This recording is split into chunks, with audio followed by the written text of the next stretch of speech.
Le Conseil des ministres examine et adopte plusieurs projets de loi et de décrets lors de sa réunion hebdomadaire, dont celui portant sur la loi des finances rectificatives pour l'année 2024. La Première Dame supervise le lancement des activités de la première conférence scientifique de la Confédération des associations des sages-femmes d'Afrique francophone.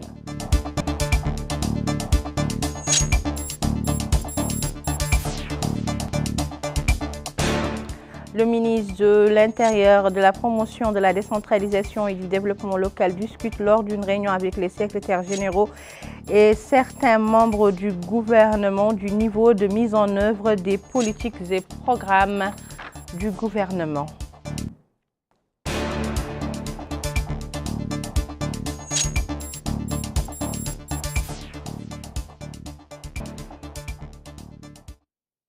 Madame, Monsieur, bonsoir. Ravi de vous retrouver pour cette nouvelle édition d'information. Le Conseil des ministres est donc réuni ce mercredi 18 septembre 2024 sous la présidence de son Excellence, Monsieur Mohamed Ould Cheikh Al Ghazouani, président de la République.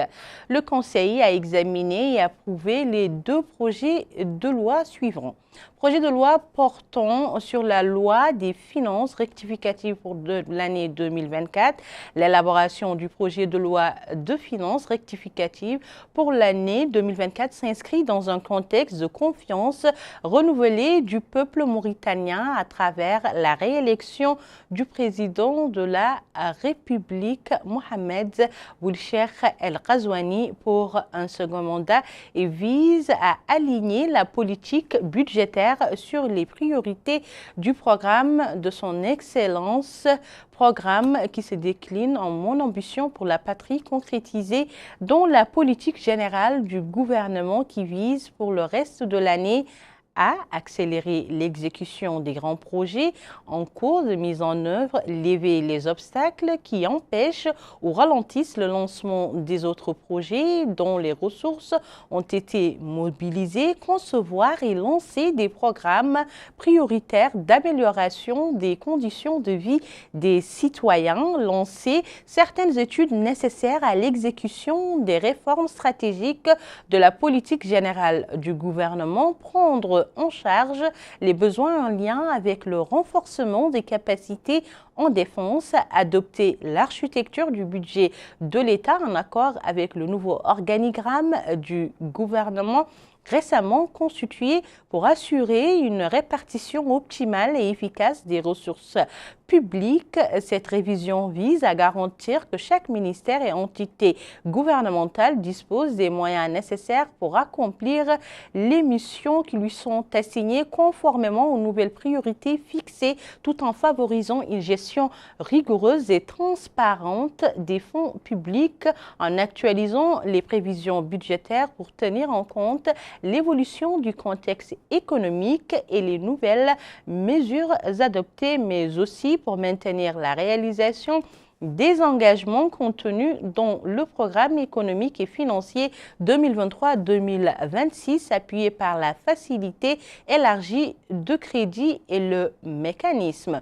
Le présent projet de loi rectificatif pour l'année 2024 s'équilibre en recettes et en dépenses à la somme de 107 715 543 250 ouguiya contre 108 129 851 pour 103 émerus dans la loi des finances de l'année 2024, soit une régression de 0,38%. Le second projet de loi abroge et remplace la loi 2017-006 modifiée relative au partenariat public et privé. Le présent projet modifiant la loi 2017-006 relative au partenariat entre les secteurs publics et privés et s'inscrit dans le cadre de l'incarnation de sa vision de son Excellence le Président de la République, Mohamed Ould Cheikh Al Ghazouani, pour accélérer le rythme du développement économique et social de notre pays en diversifiant les ressources de financement des projets structurants de manière à garantir l'allègement de chaque charge sur les finances publiques et en garantissant la qualité de leur mise en œuvre dans les détails appropriés. Le présent projet ajoute une garantie supplémentaire à la question du contrôle et de la transparence en obligeant la présentation des projets d'attribution par voie de négociation devant le Conseil des ministres pour approbation préalable comme condition de leur conclusion. Le Conseil a également examiné et adopté 2 projets de décret.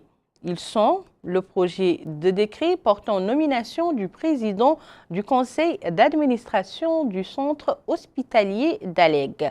Le second projet de décret porte nomination des membres du conseil d'administration de l'Agence nationale Ma'aden Mauritanie. Le ministre de l'autonomisation des jeunes, de l'emploi, des sports et du service civique, ministre de la formation professionnelle, de l'artisanat et des métiers et le ministre de l'Agriculture et de la Souveraineté alimentaire ont présenté une communication conjointe relative à la mise en œuvre d'un projet pilote de création de 200 emplois dans le secteur de l'agriculture. Cette communication porte sur la création d'opportunités d'emploi pour les jeunes à travers la mise en œuvre d'un projet pilote qui donnera la priorité à l'insertion individuelle des jeunes diplômés en leur attribuant des parcelles de 7 hectares qui garantira une rentabilité importante et créera des emplois permanents et durables. Ce projet contribuera en outre à renforcer l'autosuffisance en riz et l'autosuffisance des jeunes à travers l'exploitation de 650 hectares pour la production de riz entre Kiz et Mbarjen, la création de 200 emplois directs permanents, dont 87 diplômés chômeurs répartis entre Kiz et Mbarjen à raison de 7 hectares pour chaque diplômé à Kiz et 10 hectares dans la seconde localité, ainsi que 174 ouvriers recrutés localement à raison de 2 ouvriers par hectare. L'intégration d'une nouvelle génération de jeunes producteurs dans le domaine de l'agriculture et les former en matière appropriée et de manière adéquate conduira au développement des chaînes de valeur autour de la production, la commercialisation et la transformation des produits agricoles. Le ministre des Affaires étrangères, de la coopération africaine et des Mauritaniens de l'extérieur a présenté une communication relative à la situation internationale. Le ministre de l'Intérieur, de la promotion de la décentralisation et du développement local a présenté une communication relative à la situation intérieure. Le ministre de l'Éducation et de la réforme du système d'enseignement, le ministre des Affaires islamiques et de l'enseignement originel et la ministre de l'Action sociale, de l'enfance et de la famille ont présenté une communication conjointe relative à la rentrée scolaire 2024-2025. Une communication qui a permis d'exposer les principaux résultats de l'année scolaire 2023-2024, les réalisations majeures des départements concernés, mais aussi les besoins identifiés et les perspectives à court terme qui vont permettre d'assurer les performances optimales de manière à obtenir de meilleurs résultats lors de l'année prochaine 2024-2025. Et comme à l'accoutumée, en marge du Conseil des ministres, le ministre de la formation professionnelle, de l'artisanat et des métiers, porte-parole du gouvernement, Mohamed Mel'Aini Nouleyi, et ses homologues de l'économie et des finances et de l'éducation nationale et de la réforme du système éducatif ont commenté les résultats du Conseil des ministres que vous pourriez suivre demain en intégralité au journal de 21h30. La première dame, Dr Mariam Mohamed Fadel Da, a supervisé hier dans la capitale le lancement du congrès le lancement de la première conférence scientifique de la Fédération des associations de sages-femmes de l'Afrique francophone organisée sous le thème « Intégration des services de santé reproductive, espacement des naissances et postnatales, santé néonatale et maternelle et adolescente ». La conférence a pour objectif de travailler ensemble pour unir les efforts et contribuer plus efficacement à l'amélioration de la santé de la mère et de l'enfant, nous dit Bokar Baylaba. La conférence supervisée par la première dame, Dr Maria Mohamed Vadelda, a pour objectif de travailler ensemble pour unir les efforts et contribuer plus efficacement à l'amélioration de la santé maternelle et infantile sur le continent africain. En d'autres termes, il s'agit de contribuer à la réduction de la mortalité maternelle et néonatale par le renforcement des capacités des sages-femmes et la mise en œuvre de programmes de santé. Et dans une allocution prononcée à cette occasion, le ministre de la Santé, Abdoulaye Rouadi, a déclaré que la santé maternelle et néonatale constitue l'une des principales priorités du gouvernement. Il a souligné l'importance de cet événement régional pour relever le défi et s'efforcer de réduire la mortalité maternelle et néonatale, considérant que des sages-femmes qualifiées et bien formées sont le fer de lance de cette bataille cruciale pour sauver des vies humaines. Le ministre de la Santé a insisté sur la nécessité de déployer un ensemble intégré de services de santé de base pour les mères, les enfants et les nouveau-nés dans toutes les régions du continent africain, en particulier les zones isolées, en améliorant la sensibilisation dans les domaines de la santé, de la nutrition, de l'hygiène, de la vaccination universelle contre les maladies les plus mortelles en Afrique. Autre allocution, c'est celle de la présidente de l'association des sages-femmes mauritaniennes, Mme Vatimetou Moulaye, qui a déclaré que la satisfaction des besoins des mères et des enfants nécessite de nombreuses interventions pour améliorer la santé reproductive. Elle a appelé à accorder la plus grande part des politiques gouvernementales à cet aspect important. Ainsi, les sages-femmes contribuent grandement à l'intégration des services de planification familiale postnatale et de soins maternels et infantiles. Il faut investir davantage dans la formation des sages-femmes, car les 3 quarts d'accouchement sont dans les bras des sages-femmes. Les 3 quarts d'accouchement, ce n'est pas par césarienne, mais c'est par voie basse. Donc c'est par vous les sages-femmes, vous êtes les véritables soldats de la réduction de la mortalité maternelle. La sage-femme n'est pas seulement avec la femme pour accoucher, non, mais la sage-femme est tout au long du cycle de la vie des femmes, des familles. Ici, nous avons l'opportunité unique au cours de ces 4 jours de construire ensemble. On ne peut pas construire seul. Nous devons construire ensemble un avenir où la santé maternelle et infantile en Afrique francophone, pour ne pas dire en Afrique tout entière, sera enfin sécurisée. Ce chemin que nous empruntons aujourd'hui est celui de l'espoir et de la détermination et l'engagement collectif. Pour le Fonds des Nations Unies pour la population FINIAP, cette conférence offre une occasion précieuse de partager les meilleures pratiques et les leçons apprises dans la région. Je voudrais, au nom de la directrice exécutive du Fonds des Nations Unies pour la population, Dr Natalia Kanem, exprimer mes remerciements les plus sincères à la première dame de la République islamique de Mauritanie, son Excellence Madame Mariam Mohamed Fadel Ouda, pour son leadership dans la défense des droits et la santé des femmes, des nouveau-nés et des enfants. Votre présence ici, comme je disais tantôt, Madame, témoigne du ferme engagement de la République islamique de Mauritanie à améliorer la santé maternelle, néonatale et infantile. Vous êtes les championnes. Vous travaillez dans les centres de santé, dans les villages isolés et les communautés éloignées, parfois à domicile, souvent dans des conditions difficiles pour garantir la sécurité des accouchements. Et nous savons qu'avec les défis multidimensionnels et les urgences humanitaires qui affectent notre sous-région, des investissements significatifs dans la profession sage-femme sont essentiels pour réaliser pleinement nos aspirations à atteindre 0 décès maternel évitable, 0 besoin non satisfait en matière de planification familiale et zéro violence basée sur le genre. A noter que plus de 100 participants de 18 pays membres de la Fédération des associations de sages-femmes de l'Afrique francophone assistent à cette conférence inédite, dont des sages-femmes, des obstétriciens, des gynécologues, des néonatologistes, des coordonnateurs de projets, de programmes de santé et des spécialistes de la santé et des sciences sociales. Le ministre des Affaires étrangères, de la coopération africaine et des Mauritaniens de l'étranger a reçu les lettres de créance des ambassadeurs de l'Union européenne et de la République sœur du Mali auprès de notre pays. Le ministre a également rencontré une délégation du Comité international de la Croix-Rouge. Bokar Baylaba.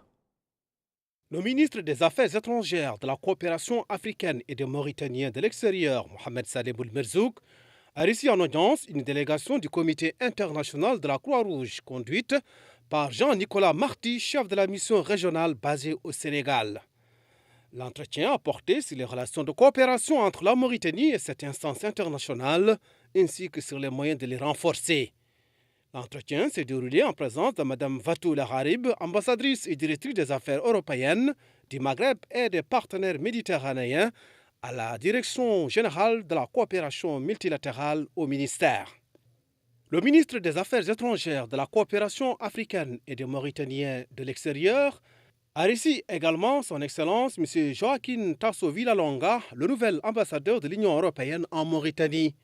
Au cours de l'entretien, le ministre a reçu du diplomate européen une copie de ses lettres de créance en tant qu'ambassadeur extraordinaire et plénipotentiaire de l'Union européenne en Mauritanie. L'entretien s'est déroulé en présence de Mme Vatou Hamma Laharib, ambassadrice directrice de l'Union européenne, du Maghreb et des partenaires méditerranéens à la Direction générale de la coopération multilatérale.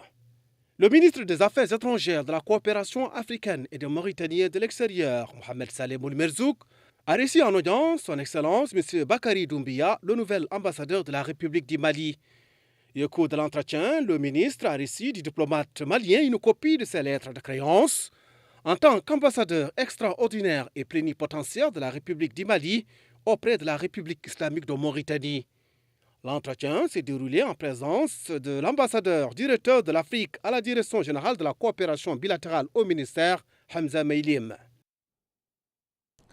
Le ministre de l'Intérieur, de la promotion de la décentralisation et du développement local, Mohamed Ahmed Ould Mohamed Lemine, a présidé hier soir au siège de l'état-major de la garde nationale une réunion qui a regroupé plusieurs secrétaires généraux de certains départements.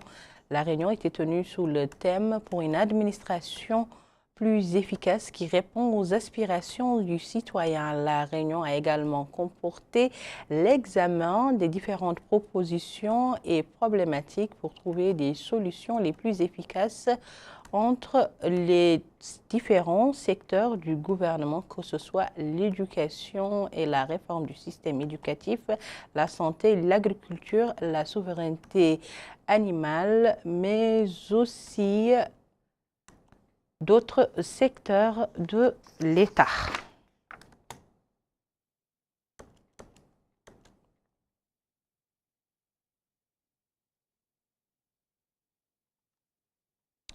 Le parquet de Nouakchott-Ouest a ordonné l'ouverture d'une enquête préliminaire en vue de mettre la lumière sur la véracité et les circonstances des informations et des rumeurs qui ont été récemment relayées sur la provenance d'actes et faits illégaux. Voici le texte du communiqué du parquet dont une copie est parvenue à la télévision de Mauritanie. Suite à la publication et à la diffusion d'informations et des rumeurs sur la survenance d'actes ou de faits illégaux et l'exposition de personnes et de lieux, et après avoir reçu des plaintes de personnes s'estimant lésées, le parquet a ordonné à la police judiciaire compétente d'ouvrir une enquête préliminaire afin de faire la lumière sur la véracité et les circonstances de ces informations, ainsi que les conséquences de leur diffusion. Le parquet tient à souligner que l'objectif de l'enquête est d'établir les faits aux moyens de preuve tant au plan matériel que juridique afin que toute personne responsable d'un acte criminel et pénalement punissable assume la responsabilité et les conséquences de ces actes dans le but de protéger à la fois la tranquillité publique et l'honneur des citoyens. Venons-en maintenant à cet atelier organisé par le Commissariat aux droits de l'homme, à l'action humanitaire et aux relations avec la société civile qui a tenu une série de formations visant à renforcer les capacités des organisations nationales de la société civile dans les domaines de la gestion administrative et financière, mais aussi des techniques de plaidoyer et de la préparation des projets. Mohamed Khattab. C'est une série d'ateliers de formation qui profitent à 75 organisations non gouvernementales en vue de renforcer leurs capacités dans les domaines de la gestion administrative et financière, des techniques de plaidoyer et de la préparation de projets. L'occasion pour le commissaire adjoint aux droits de l'homme, à l'action humanitaire et aux relations avec la société civile, M. Rassoul Ould Khal, de souligner que l'organisation de ces rencontres, qui dureront 9 jours, s'inscrit dans le cadre des efforts du commissariat visant à renforcer les capacités à professionnaliser les structures associatives à travers un programme de formation intégré qui est l'un des principaux axes de la stratégie du commissariat. Ces ateliers, a-t-il précisé, vont traiter de sujets de grande importance pour redynamiser l'action de la société civile et renforcer sa participation dans divers domaines de développement du pays. De son côté, le président du Forum des acteurs non gouvernementaux en Mauritanie, M. Mohamed Ould Sidi, a souligné l'importance de ces formations qui sont constamment organisées par le commissariat en vue de renforcer les rôles joués par les organisations de la société civile dans notre pays. Il faut noter que les participants à l'atelier ont suivi des exposés portant sur la compréhension des concepts liés au savoir-faire en montage de projets, entre autres. Clôture de l'atelier de formation qui était intitulé « Budgétisation des programmes du gouvernement ». L'atelier était organisé par le ministère de l'Économie et des Finances et avait pour objectif d'informer les organisations de la société civile sur le programme de budgétisation, ce qui représente une opportunité pour ces OSC de tester les nouveaux systèmes de gestion de budget, mais aussi d'en avoir plus ample connaissance. Moussa Ndiaye. Cette rencontre s'inscrit dans les cadres de la réforme des finances publiques visant à améliorer la gouvernance. Plusieurs secteurs sociaux concernés par les budgets programmes avaient pris part à cet atelier.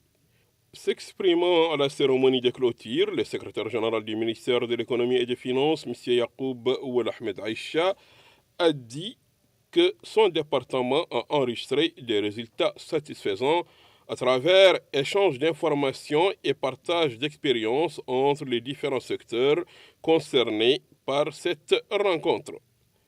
Partenaires techniques et financiers de la Mauritanie, à travers l'UNICEF, ont mis l'accent sur l'importance de cet atelier et les résultats attendus. Grâce à ces efforts de formation locale ont été dispensés au ministère pilote, suivis des exercices de simulation sur le budget programme. Ces formations, pensées spécifiquement pour des experts juniors et des équipes de planification, ont permis d'établir les fondations d'un travail durable et structuré. Mesdames et messieurs, ces efforts sont louables et nous nous en félicitons. Néanmoins, gardons à l'esprit qu'il ne s'agit pas d'un aboutissement, mais d'un point de départ.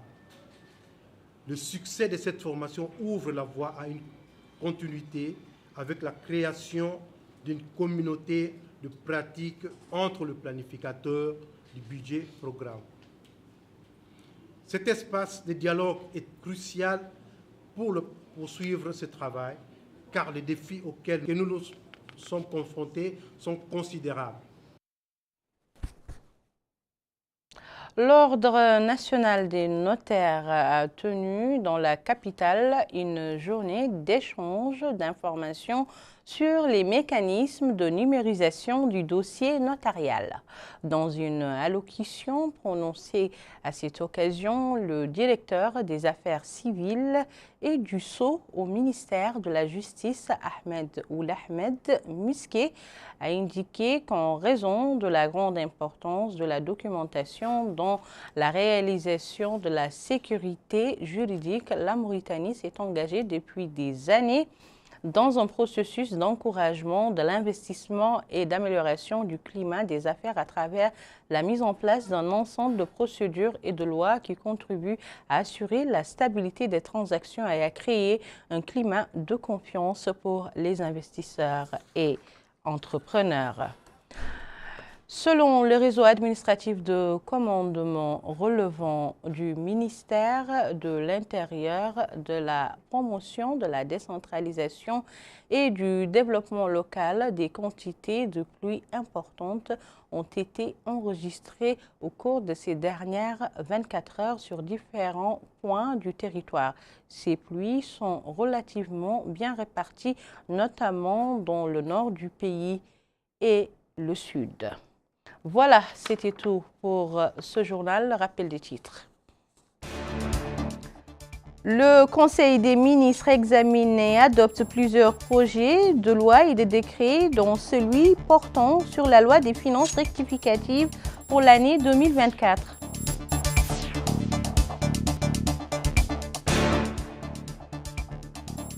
La Première Dame supervise le lancement des activités de la première conférence scientifique de la Fédération des associations des sages-femmes d'Afrique francophone. C'était hier au Palais des Congrès de Nouakchott. Le ministre de l'Intérieur, de la Promotion, de la décentralisation et du développement local discute lors d'une réunion avec les secrétaires généraux du gouvernement de la mise en œuvre des politiques et programmes du gouvernement.